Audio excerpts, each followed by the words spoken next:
पुराने शहर की एक तंग गली में एक जर्जर हवेली खड़ी थी। दीवारों पर दरारें थीं, खिड़कियों पर जाले, और हर रात उसके अंदर से लकड़ी के घिसने जैसी आवाज आती थी। लोग कहते थे, उस हवेली में कोई नहीं रहता। फिर भी हर शाम उसकी एक खिड़की अपने आप खुल जाती थी। कई साल बाद उस हवेली को एक परिवार ने खरीद लिया।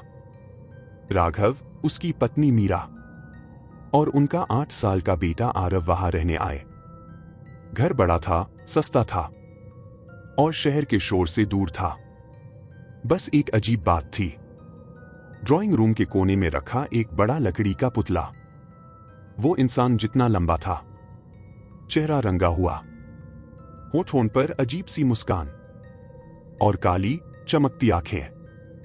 घर बेचने वाले बूढ़े आदमी ने जाते जाते सिर्फ एक बात कही, इस पुतले को कभी मत छूना। राघव हंस पड़ा। पुरानी चीजों के साथ ऐसी कहानियां मुफ्त में मिलती हैं। पर मीरा के चेहरे पर डर साफ दिख रहा था। उसे लग रहा था वो पुतला उन्हें देख रहा है। पहली रात सब ठीक रहा। दूसरे दिन सुबह मीरा ने देखा, पुतला अब कोने में नहीं था। वो थोड़ा आगे खिसका हुआ था। उसने सोचा शायद सफाई करते वक्त हिला होगा।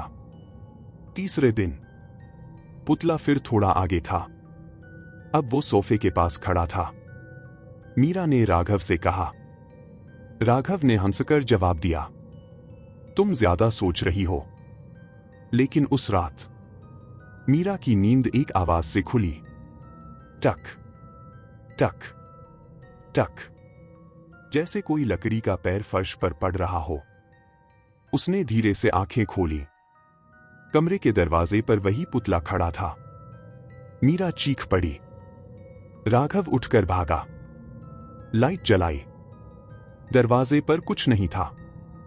पर ड्राइंग रूम में जाकर देखा, पुतला अपनी जगह पर था। अब घर का माहौल बदल चुका था। आरव चुप रहने लगा। मीरा हर वक्त बेचैन रहती और राघव भी अब मजाक नहीं कर रहा था। एक आम आरव ने धीरे से कहा, पापा, वो अंकल रात को मेरे कमरे में आते हैं। राघव ने पूछा, कौन अंकल? आरव ने उंगली ड्राइंग रूम की तरफ कर दी। वो लकड़ी वाले अंकल। कमरे में सन्नाटा छा गया। उस रात राघव ने तय किया कि सच सामने लाना होगा। उसने ड्राइंग रूम में कैमरा लगा दिया। सुबह सबने फुटेज देखी। पहले कुछ नहीं था। फिर रात के 3:07 पर पुतले की उंगलियां हिली। 3:08। उसका सिर थोड़ा झुका। 3:09। उसकी आंखें खुली और उसने सीधे कैमरे की तरफ देखा। 3:10। वो फ्रेम से बाहर चलकर निकल गया। मीरा के हाथ से मोबाइल गिर गया। राघव कांप रहा था, क्योंकि उसी वक्त पीछे से आवाज आई, टक टक टक। सबने मुड़कर देखा। पुतला उनके पीछे खड़ा था। उसकी लकड़ी की गर्दन धीरे धीरे घूमी। चेहरे की मुस्कान और चौड़ी हो गई। फिर उसने इंसानी आवाज में कहा, मुझे इतने साल अकेला छोड़ दिया, अब मैं खेलूंगा। आरव रोने लगा।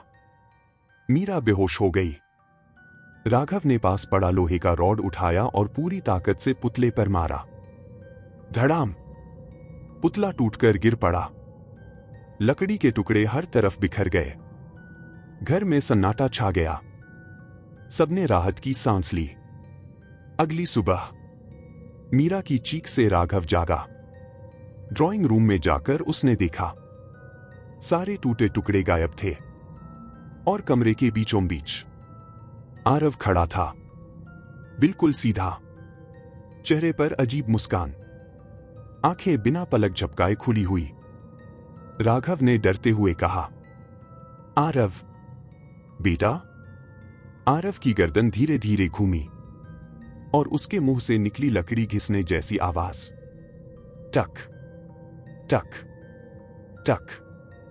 उस दिन के बाद उस हवेली में फिर कोई नहीं गया, पर हर शाम ऊपर वाली खिड़की अपने आप खुल जाती है और अंदर एक छोटा बच्चा खड़ा दिखता है, बिल्कुल स्थिर, जैसे कोई जिंदा पुतला।